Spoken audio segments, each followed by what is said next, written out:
Welcome right back to Spin Rack. I'm here with my man Petey. and we're ready to tell you what's going on or what's missing in Marvel's slate. What is missing? They didn't say anything about Black Panther, and we know that's going to come out, right?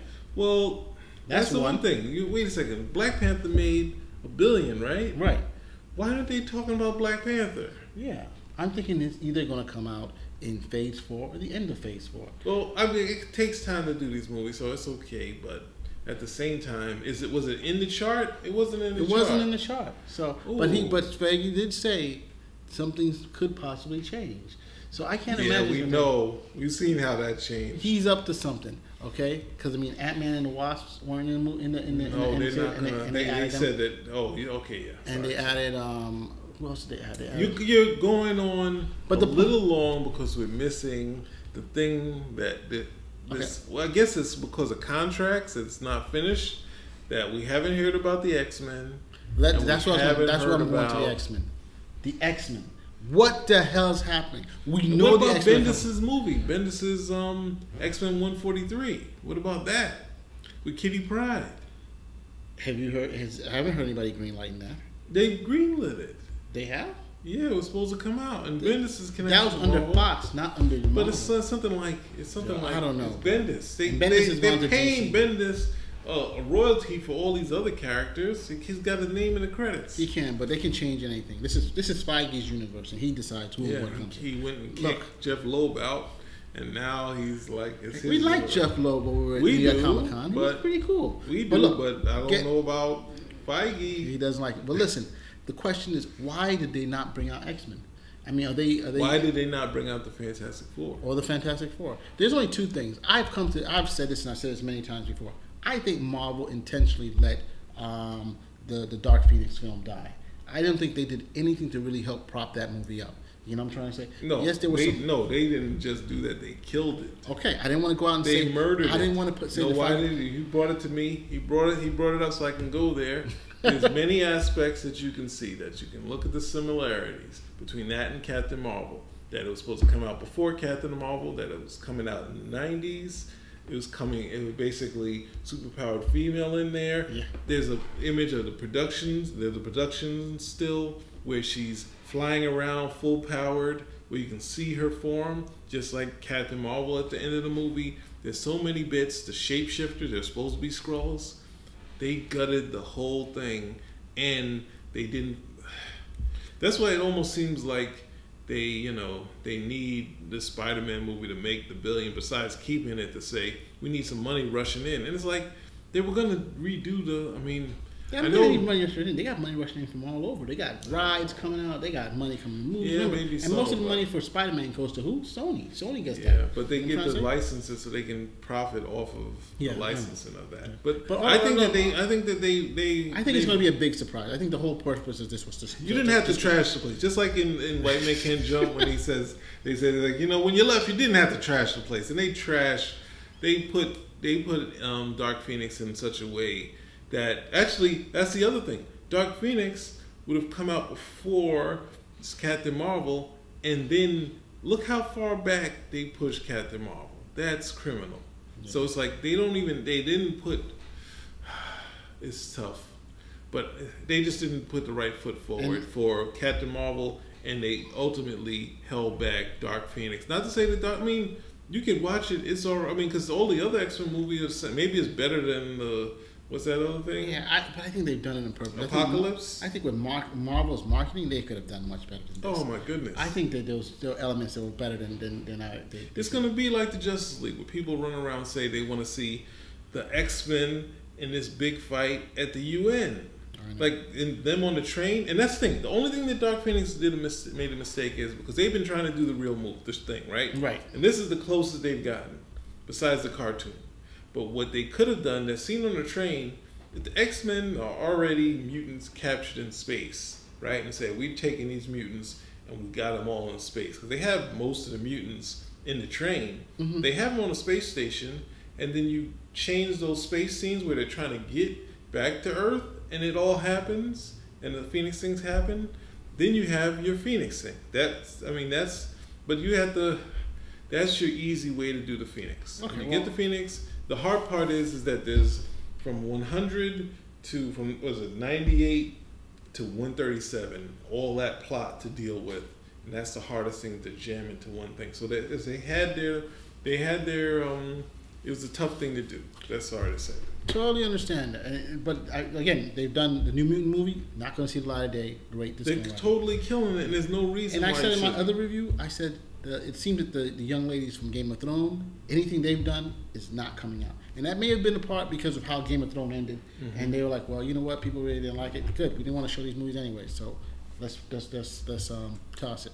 But again, my thought is that there's going to be a surprise with the X-Men coming out. I mean, D23 is coming out. That's Disney when they're going to do their own, when they have their own convention, and they may do something different. They got their own convention. They have their own convention. Oh, okay, God. So that's one.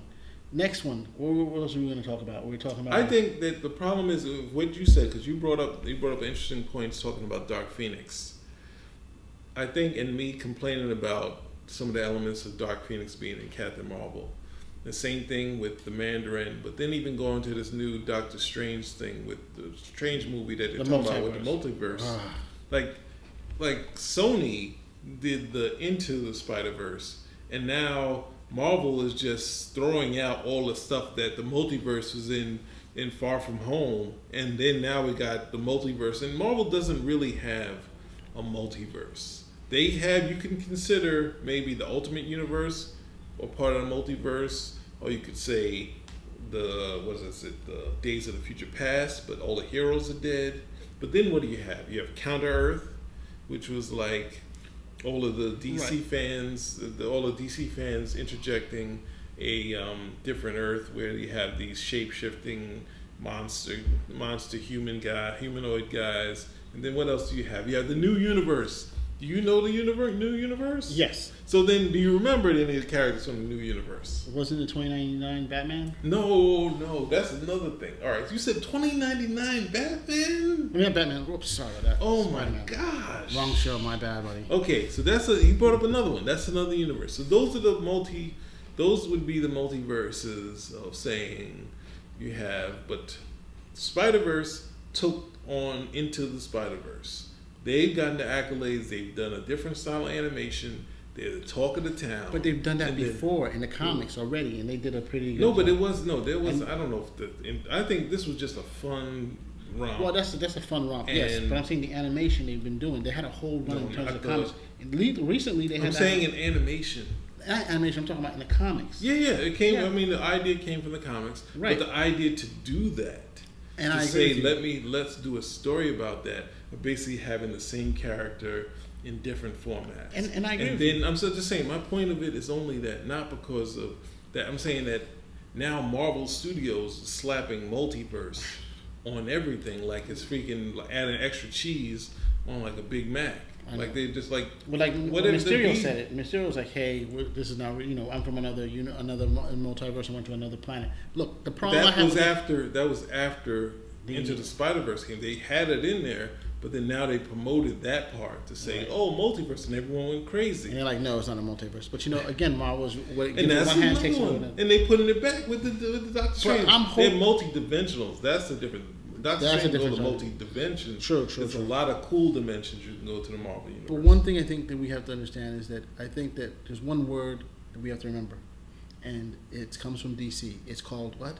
Crisis. And what was the whole purpose of that? To bring all these crazy worlds and ideas together, right? Mm-hmm. And so they're doing an excellent job, and I know I'm segueing into that whole Crisis in Infinite Earths with Brandon Routh, and who's now going to play Superman. And that's stuff like that. Another thing. They're biting off of them. And they're bringing the Pooh Superman, the Superman who's actually from Supergirl. Yeah. And they're bringing Brandon Routh, who was Superman, and Superman Return. And you're like, whoa! I actually like Brandon Routh. Will they do the Alex Ross Superman with just the band in the crest? That's going to be, if they go that far with the gray hair and go for the Alex Ross one, I think that they might want to go to the movies with it.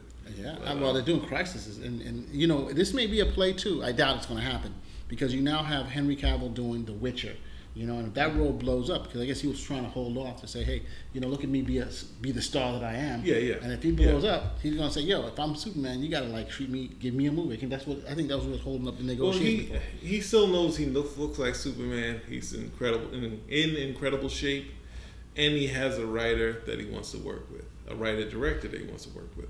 So if his stock keeps going up, then DC will just have to give him what he wants. And The Witcher looks as good as hell. That's the new Game of Thrones, peeps. Netflix, so now see how we segued away from all the Marvel stuff, because I think maybe with the TV they'll be inventive, but having, you know, Hawkeye teach his daughter is kind of doing more legacy stuff. I'm there, baby. That looks good. More legacy stuff. Look, I'll tell you which one. Not even interested in looking back. I would love if he was just TV a robot, a regular robot, and they take away all the romance part and have them have to have this funky relationship. I like Olsen playing Wanda. Yes, I do. But I don't. And I'm not saying I like the actor who plays Vision. I just don't like the character of Vision. Probably the way it's displayed on the character. Yes. Okay. So that's one. Yeah. So and then you have Hawkeye. I mean not Hawkeye. You have Falcon and Bucky. Well, Vision has never. The Vision early on was done very strongly. He was a mysterious character. He had some Spock elements, but he was also a brooding character. Then he had simple emotions. But then as he went along, they decided, let's evolve the character, and he had a romance with Scarlet Witch. And kids. Well, that's the thing. Once you started to go to what was interesting was that he had a relationship with Wanda, and now they have kids, and now he's a parent. And then obviously the kids would have power, which I think Bendis did. You kind of lose everything that was mysterious and interesting about him. And I know people are like, no, all this backstory is like, there was one story that Jim Shooter did where Vision had to be jump-started. And when he's jump-started, and Hank Pym is like, all right, Vision, you have to do X. I've already been assessed with the entire situation. We're just talking. We don't even need to talk. And like that part where he was just bothered with humans in general. And that's when Byrne kind of stripped him down to nothing, he just had no emotions. He went a different way. I thought he was going to do that sort of character, but he went to be, hey, it opened up his personality could be, anyway, but he just didn't have a romantic sort of feelings. And that was sort of interesting. But I think most of the time they think that his character is him with kids. And I don't think that brings out, there's so many interesting things you could do with a character that can walk through walls. And no one's really tried to do that. So yeah, that's true. You got everything? We were saying the fact that we segued into DC over the Marvel stuff, because I think Marvel. The thing is, like the Eternals. The last thing would be the Eternals. I don't think because Iron Man was a second tier character. He's. So wait, did you like the Eternals comic? I didn't. Well, I thought it was a New Gods ripoff. Not when I was a kid. I didn't know what the New Guys were. When I went to comics, I had the origin of Marvel Comics, and I wanted anything that was close to what it looked like in there. So I bought Steve Ditko books, which was Captain Universe, and I also bought the Black Panther by Kirby, Captain America by Kirby, and the Eternals. I only had maybe 1 or 2 issues of any of those. And did you like the Eternals? And I liked all of them. And I didn't even get the hook at that point. I just saw the story where Icarus was fighting this robot, this cosmic powered Hulk, and that was an interesting issue. And then I read the story, and it's a apocalypse story, because they have the what's those guys? The Celestials come. They come to the planet. They're judging the planet. It's this whole thing, and you read it. This is build up, and there's a little bit of hooks, and I think it's somewhat based off of Chariot of the Gods. But there's this build-up to Earth being judged, and these gods coming back, and the deviants, and all this stuff that we didn't know about. And then it seems like someone turned to Jack Kirby and says, if they judge us, this is the end of the world, right? He said, no, I'm just going to do stories. And the whole Celestial thing is like going after like issue 9, and he takes his favorite characters and has them run around. So I think that the thing is, that's one point. My only point of it is saying that if you look at Iron Man, Iron Man, a second tier character, and they made him into a blockbuster. Thor at one point was one of Marvel's top characters, but by the 70s, he was a second tier character. And then in the 80s, he got built up again, but he doesn't have with Walt Simonson, but he doesn't get big again until who is it? Until Dan Jurgens gets on the book. But he's never been up there. Even this, it's hard to say. Captain America's almost been canceled a couple of times. The only thing that you could say, like Mark Waid had a strong run. The initial thing of Heroes Reborn started off okay. There's been spurts here, but besides the initial $1 million run by Jack Kirby, it's Joe Simon and Jack Kirby, it hasn't met the concept that this guy was as popular as he was in the 40s. So you have three characters, the big three that are actually that haven't been that successful. Then you have Guardians of the Galaxy that really never was any success, and they made something out of it. So if you can, let's not look at the new. I see a point. Look at the Inhumans as the rule. Let's look at the Guardians of the Galaxy as the rule. So. All right, you know what? You convinced me. I'm open-minded now, a little bit, but we'll see. So I think we covered most of the major things. Yes, the last of the last. So listen, SDC was great. They have a lot of things that came out there. I expect more because, like I said before, there's some big holes in that whole Disney schedule, and I'm expecting them to fill it. All right? Yes. And no X-Men, no Fantastic Four.